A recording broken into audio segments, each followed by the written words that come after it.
तो हम लोग पोटेंशियोमीटर में पोटेंशियोमीटर के introduction, construction, figure, principle, working, ये सब हम लोग पिछले क्लास में देख चुके थे। उससे आगे का भाग हम लोग देखेंगे। हम लोग पीछे जो ड्राफ्ट किए थे, एक बार पहले लिंक के लिए थोड़ा सा ध्यान दो सबको।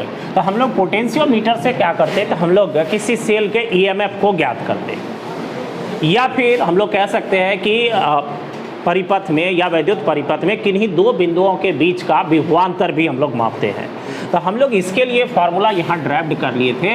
E बराबर होता है KL। इट मीन्स कहने का मतलब हो गया कि E जो है सेल का EMF, और where K is equal to हम लोग कह सकते हैं K बराबर पोटेंशियल ग्रेडियंट, इसको कहा जाता है पोटेंशियल ग्रेडियंट। एकदम ध्यान से देखिए, पोटेंशियल ग्रेडियंट, इसको विभव, हम लोग विभव प्रवणता कहते हैं इसको हिंदी में, विभव प्रवणता, विभव प्रवणता कहा जाता है इसको, विभव प्रवणता। उसके साथ साथ हम लोग जो पोटेंशियोमीटर का यूज करते हैं उसमें हम लोग क्या करते हैं कि एक नल पॉइंट को खोजते हैं जो 4 से 12 मीटर लंबा वायर है, उस वायर पर, और वो जो नल पॉइंट हम लोगों को प्राप्त हुआ, उस नल पॉइंट का डिस्टेंस जो ए छोर से या किसी एक छोर से हम लोगों को था, वो था यहाँ पर कितना, L। तो ये हम लोगों को के पोटेंशियल ग्रेडियंट। अब देखो यहाँ पर अब बात रही कि अगर तुम किसी सेल का ईएमएफ ज्ञात करना चाहोगे तो ये तो हम लोगों को मीटर स्केल से ज्ञात हो जाएगा, नल पॉइंट का जो लंबाई है तार का नल पॉइंट पर, और के का मान ज्ञात करना, इट मीन्स पोटेंशियल ग्रेडियंट का मान ज्ञात करना, इसको हम लोग कैसे ज्ञात करेंगे, ये हम लोग को अब रहा यहाँ पर कैलकुलेशन ऑफ के। इट मीन्स ये के जिसको पोटेंशियल ग्रेडियंट कहते हैं, पीछे इसको हम लोग एक्सप्लेन कर चुके हैं। अब देखो, अगर हम लोग इसका के का कैलकुलेशन करेंगे तो हम लोग जो परिपथ व्यवस्थित किए थे, इट मीन्स जो हम लोग को इलेक्ट्रिक सर्किट था, उसमें हम लोग क्या किए थे कि हम लोगों को बैटरी जुड़ा हुआ था B1, और उसके बाद जिस सेल का ईएमएफ ज्ञात करना था उस सेल को हम लोग सर्किट में लिए हुए थे, और उस सर्किट में ले करके वायर जो हम लोगों को AB था, उस वायर पर हम लोग नल पॉइंट खोजे हुए थे, और जिस पॉइंट पर हम लोग को नल पॉइंट मिला था, सपोज दैट ये हम लोग को वायर है और इसमें हम लोग को ये हम लोग को A छोर और ये हम लोग को B है, और यहाँ पर हम लोग को मान लीजिए J पर मिल गया नल पॉइंट, J पर नल पॉइंट मिल गया। तो इसका मतलब ये हुआ कि यहाँ अगर तुम्हारा सेल जुड़ा हुआ है, यहाँ अगर सेल जुड़ा हुआ है, इसका ई सेल है, तो इस सेल का ईएमएफ इस ए और जे का जो पोटेंशियल डिफरेंस है, एजे पोटेंशियल डिफरेंस, वह सेल के ई के बराबर होगा। ये हम लोगों को प्रिंसिपल था। अब देखिए, तो हम लोग के का कैलकुलेशन करेंगे तो यहाँ हम लोग को सूत्र से ही क्लियर है कि L का मान तो हम लोग यहाँ से ज्ञात कर लें, कितनी लंबाई हम लोग को ज्ञात हुई है नल पॉइंट का, लेकिन अगर E का मान ज्ञात करना होगा तो K भी ज्ञात करना होगा। तो K का मान ज्ञात करने के लिए क्या करते हैं, सबसे पहले E के जगह पर एक स्टैंडर्ड सेल का यूज करते हैं। मतलब हम लोग कह सकते हैं E के स्थान पर सेल, E के स्थान पर स्टैंडर्ड या प्रमाणिक सेल कह सकते हैं, प्रमाणिक सेल को जोड़ते हैं। अब तुम कहोगे इस प्रमाणिक सेल से हम लोग को क्या काम है, तो प्रमाणिक सेल मतलब हो गया कि जिसका ईएमएफ हम लोगों को इट मींस ज्ञात है। तो ईएमएफ अगर ज्ञात है, यह ईएमएफ कितना होता है, तो इस सेल का जो ईएमएफ होता है 1.0184 वोल्ट हो गया। तो जब ज्ञात ही है तो इसको सर्किट में लाने की क्या आवश्यकता है, तो क्या आवश्यकता है वो देखिए। हम लोग अगर इसको लाएंगे तो फिर तो हम लोगों को कहीं नल पॉइंट प्राप्त होगा।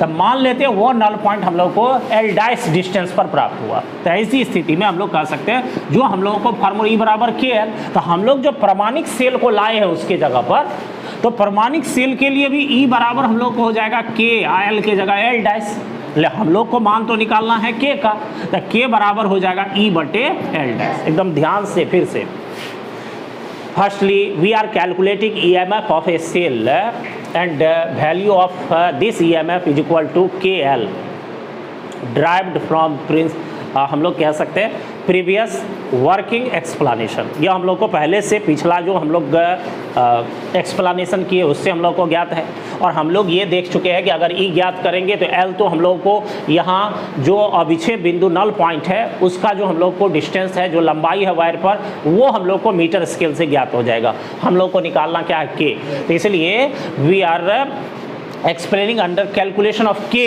इस के अंदर कैलकुलेट करने के लिए हम लोग इसको एक्सप्लेन कर रहे हैं। तो यहाँ पर हम लोग ई के जगह पर एक प्रमाणिक सेल, स्टैंडर्ड सेल को जोड़ रहे हैं, और इस सेल का ईएमएफ हम लोग को इतना ज्ञात है। लेकिन हम लोग को निकालना है के, और इसको जोड़ने के बाद नल पॉइंट भी हम लोग को एल डैश आ गया है। तो के बराबर ई बटे एल डैश हम लोग को है फार्मूला। तो के बराबर हम लोग कह सकते हैं ई। तो ई का वैल्यू तो हम लोग को मालूम है 1.0184 वोल्ट। अब देखो ये भी तो हम लोग को मालूम ही हो जाएगा मीटर स्केल से कि यह कितनी लंबाई पर है। तो दोनों मालूम वैल्यू है, इट मीन्स दोनों हम लोगों को नॉन वैल्यू है, ज्ञात वैल्यू है। तो दोनों मान को अगर हम लोग रखेंगे तो हम लोग को किसका मान आ जाएगा, के। और के का मान जब आ जाएगा तो इसके अकॉर्डिंग, फार्मूला के अकॉर्डिंग हम लोग ई का मान ज्ञात कर लेंगे। ये हम लोगों को इसका कंप्लीट एक्सप्लेनेशन हो गया।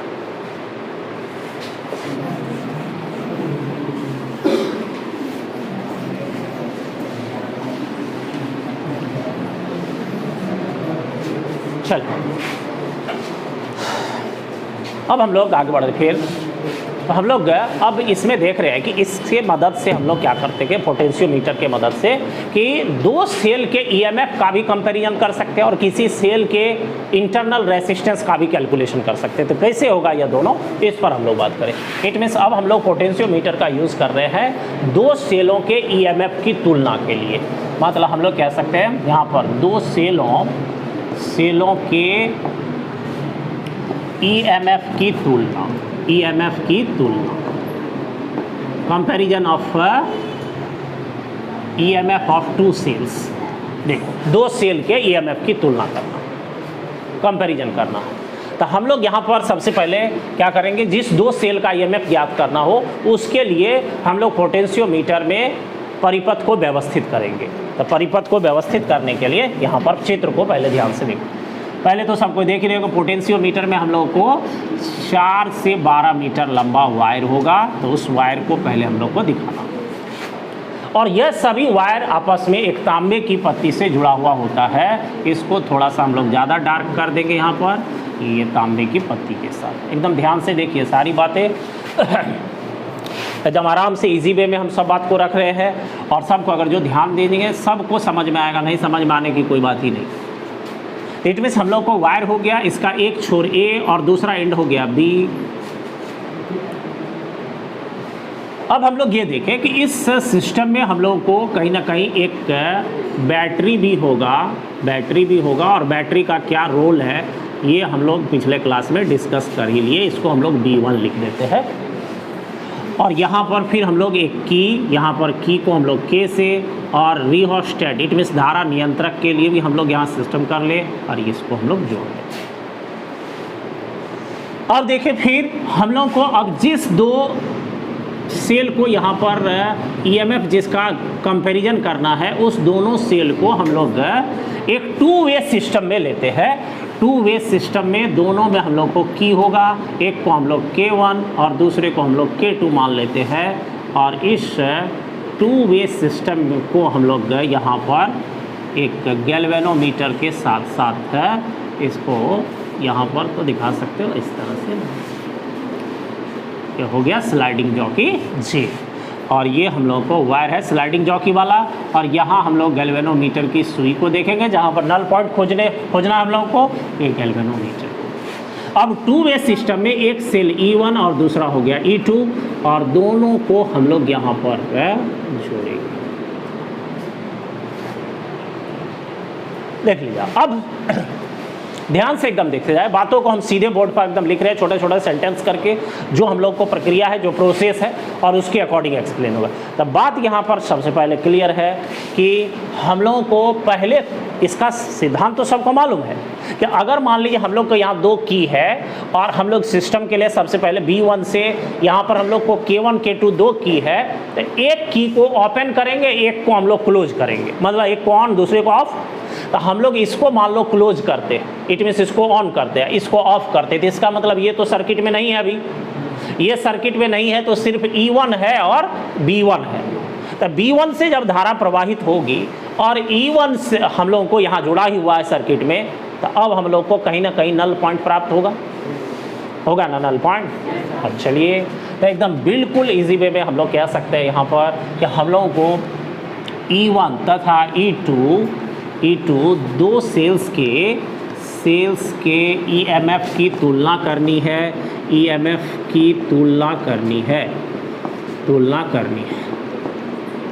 क्या किसी तरह से भाषा कह सकते हो? E1 E2 हम लोग कह सकते हैं EMF की तुलना करनी है, ऐसे भी तो EMF की तुलना हम लोग को करें। अब हम लोग क्या करेंगे EMF की तुलना के लिए कि K1 K2 में से किसी एक को ओपन और एक को क्लोज हम लोग कर लेते हैं। तब मान लेते हैं K1 को क्लोज तथा K2 को ओपन करने तथा D1 बैटरी से परिपथ में धारा प्रवाहित करने।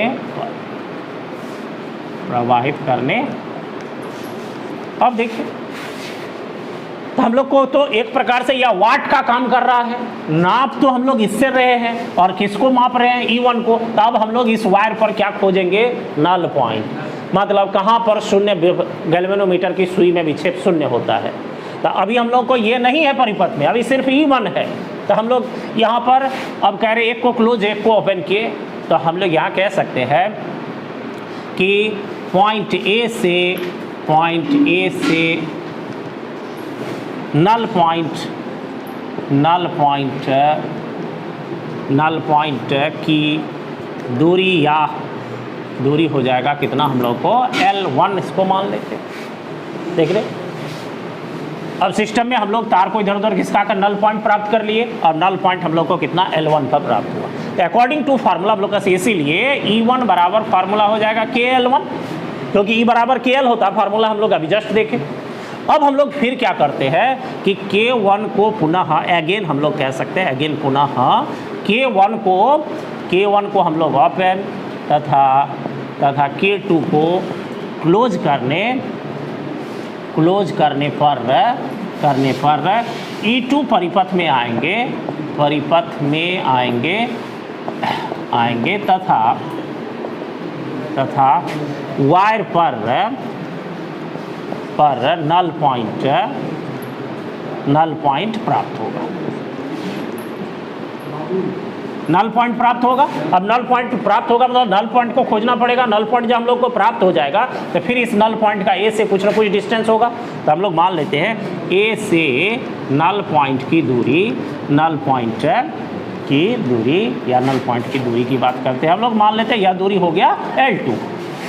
तो अकॉर्डिंग टू फार्मूला हम लोग कह सकते हैं E2 बराबर हो गया KL2। तो यह हम लोग को E2 और यह वैल्यू हो गया किसका? E1 का।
देखिए अब ध्यान दीजिए आगे फिर तो हम लोग E1 E2 दोनों का कंपैरिजन करना है। तो यहाँ पर E1 बाय E2 बराबर हो गया KL1 बटे KL2।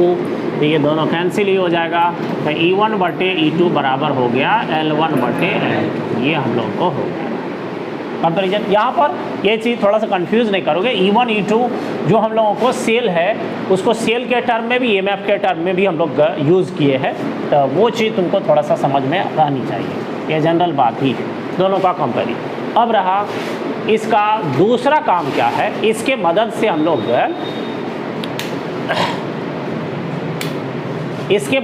लोग क्या करते हैं, अब किसी सेल के इंटरनल रेसिस्टेंस का भी मान ज्ञात करते हैं, तो उसके लिए हम लोग अब कैलकुलेशन करेंगे। इसको लिख लो। तो यहाँ पर वही E1 E2 का जो वैल्यू हम लोग को ज्ञात था, उस दोनों E1 E2 के वैल्यू को रखें और E1/E2 बराबर L1/L2 हम लोग को ज्ञात हुआ, जो दोनों में कंपेरिजन करना है।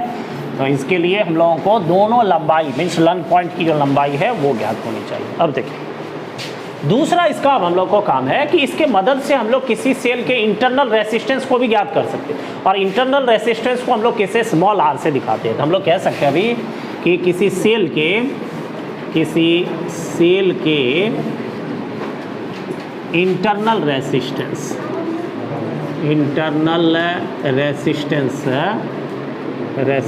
को ज्ञात करना, इंटरनल रेसिस्टेंस को ज्ञात करना, इंटरनल रेसिस्टेंस को।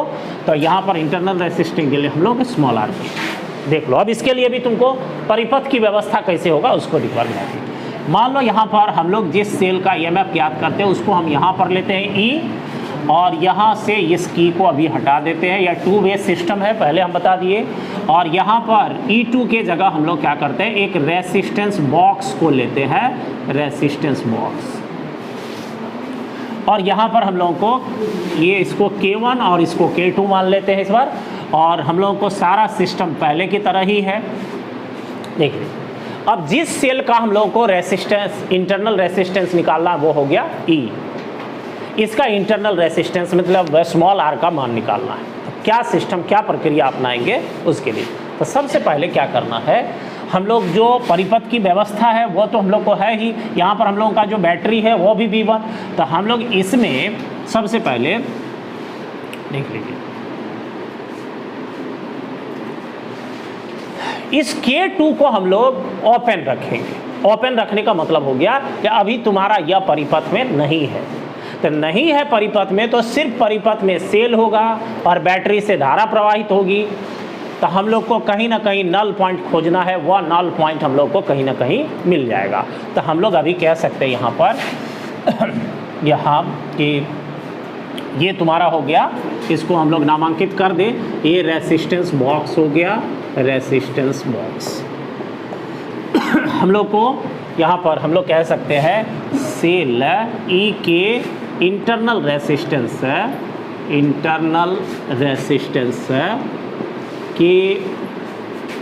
के मान ज्ञात करनी है, देखो इंटरनल रेसिस्टेंस का मान। अब इंटरनल रेसिस्टेंस अगर E का ज्ञात करना है तो हम लोग तो इलेक्ट्रिक सर्किट जो हम लोग को विद्युत परिपथ है वो चित्रानुसार हम लोग व्यवस्थित किए, और हम लोग को यहाँ पर बैटरी है, इससे भी हम लोग धारा प्रवाहित करेंगे। तो हम लोग यहाँ कह सकते हैं चित्रानुसार परिपथ व्यवस्थित कर अभी हम लोग क्या करते हैं, K2 को ओपन तथा K1 को क्लोज करते हैं। तो अगर क्लोज करेंगे तो तुम्हारा E जो है वह परिपथ में आ जाएगा, क्योंकि इसको ना अभी ओपन कर दिए तो ये तो परिपथ में आ जाएगा। अगर परिपथ में आ जाएगा तो हम लोग कह सकते हैं सेल E परिपथ में होंगे और नल पॉइंट ए से मान लेते हैं, और माना कि यहाँ पर हम लोग दे देते हैं, माना कि नल पॉइंट ए से L1 दूरी पर प्राप्त, मान लो यहाँ पर हम लोग नल पॉइंट खोज लिए, गैल्वेनोमीटर की सुई में विक्षेप 0 हो। तो ऐसी स्थिति में तब हम लोग कह सकते हैं E बराबर हम लोगों को तो KL1 हो जाएगा अकॉर्डिंग टू फार्मूला। अभी जस्ट हम लोग देखें कि ये सेल का जो हम लोगों को EMF है वह उस वायर के पोटेंशियल ग्रेडियंट और जो हम लोगों को नल पॉइंट का डिस्टेंस प्राप्त हुआ A से, उस दोनों के गुणनफल के बराबर E हो जाएगा। अब हम लोग इसमें क्या करते हैं, फिर इस रेसिस्टेंस बॉक्स से एक रेसिस्टेंस को हम लोग परिपथ में ले आते हैं। परिपथ में लाने का मतलब हो गया K2 को हम लोग क्लोज करेंगे तब ना परिपथ में आएगा। तो हम लोग यहाँ पर अब देखो उसमें भी हम लोग दो सिस्टम, उसमें क्या होते हैं E1 E2 को, एक बार E1 को हम लोग सिस्टम में लाए और दूसरी बार E2 को लाए।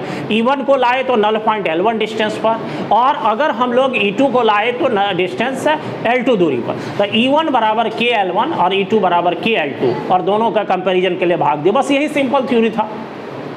अभी हम लोग क्या कर रहे हैं, एक बार हम लोग इसको परिपथ में लाए और उसके लिए नल पॉइंट खोजे। अभी हम लोग क्या करते हैं, इसके साथ इस रेसिस्टेंस बॉक्स से एक रेसिस्टेंस निकाल करके उसको परिपथ में लाते हैं और तब नल पॉइंट प्राप्त करते हैं।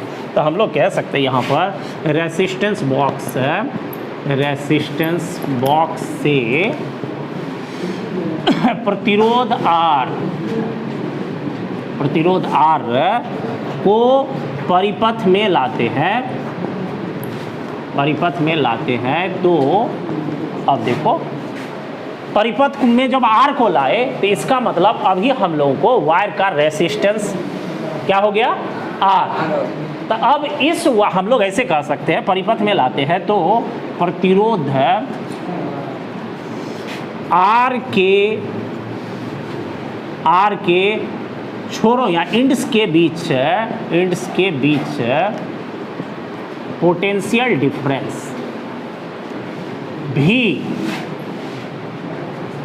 प्राप्त करने हेतु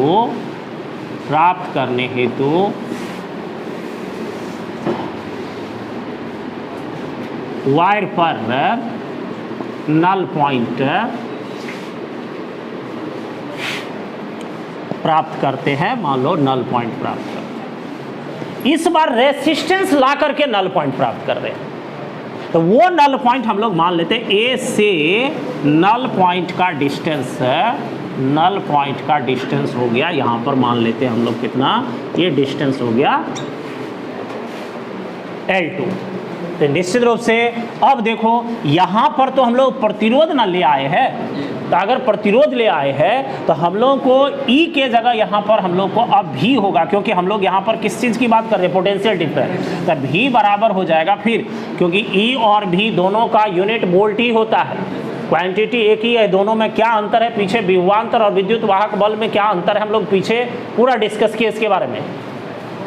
तब विद्युत वाहक बल क्या हो गया, सेल सहित पूरे परिपथ की चर्चा है, और हम लोग को विभवांतर यहाँ पर जो रेसिस्टेंस है उसके दोनों छोर की बात हो रही है। तो भी बराबर फिर हो जाएगा K और L के जगह क्या हो जाएगा L2, KL2।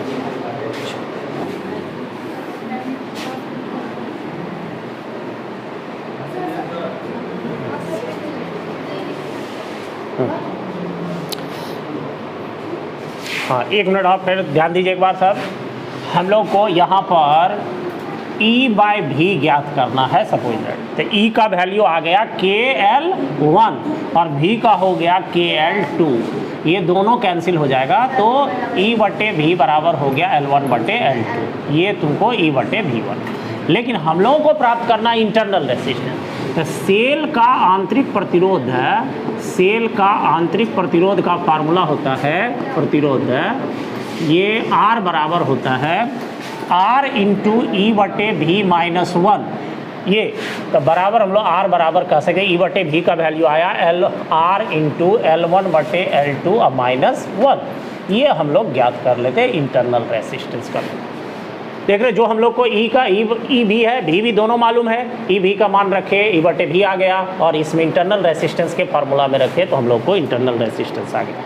तो एकदम सिंपल सा एक अगर फंडा एक बार ध्यान दोगे सबको, 2 मिनट और सुन लीजिए, फिर सबको एक बार ध्यान दिए। हम लोग क्या किए यहाँ पर, जिस सेल का इंटरनल रेसिस्टेंस ज्ञात करना उसको और एक रेसिस्टेंस बॉक्स को इस तरह के सिस्टम में परिपथ में हम लोग जोड़े, और यहाँ हम लोग को बैटरी B1 तो है ही, अब यहाँ हम लोग क्या करते हैं, पहले इस रेसिस्टेंस K2 को हम लोग ओपन रखते हैं और उसके बाद इससे विद्युत धारा प्रवाहित करके ई सेल को परिपथ में ला करके नल पॉइंट ज्ञात करते हैं। ऐसी स्थिति में सूत्र से ई बराबर L1 पर नल पॉइंट प्राप्त हुआ, ये प्राप्त हो गया। दूसरी बार क्या करते हैं हम लोग, परिपथ रेसिस्टेंस बॉक्स से रेसिस्टेंस को इसमें लाते हैं और रेसिस्टेंस बॉक्स को जब लाते हैं से एक रेसिस्टेंस R को, तब हम लोगों को इस R के बीच का पोटेंशियल डिफरेंस V बराबर KL2, जहाँ पर L2 हम लोगों को नल पॉइंट हो गया प्राप्त होता है। अब हम लोगों को अगर इंटरनल रेसिस्टेंस प्राप्त करना तो उसके लिए ये फार्मूला है और इसमें चाहिए E बटे V, तो E का भी मान मालूम है और V का भी मालूम है, तो आसानी से E बटे V हम लोग L1 बटे L2 ज्ञात कर लिए और ये मान इसमें हम लोग रख करके R रेसिस्टेंस का ये हम लोग फार्मूला ज्ञात कर दिए। ठीक है, यही हम लोग को कंप्लीट एक्सप्लेनेशन है।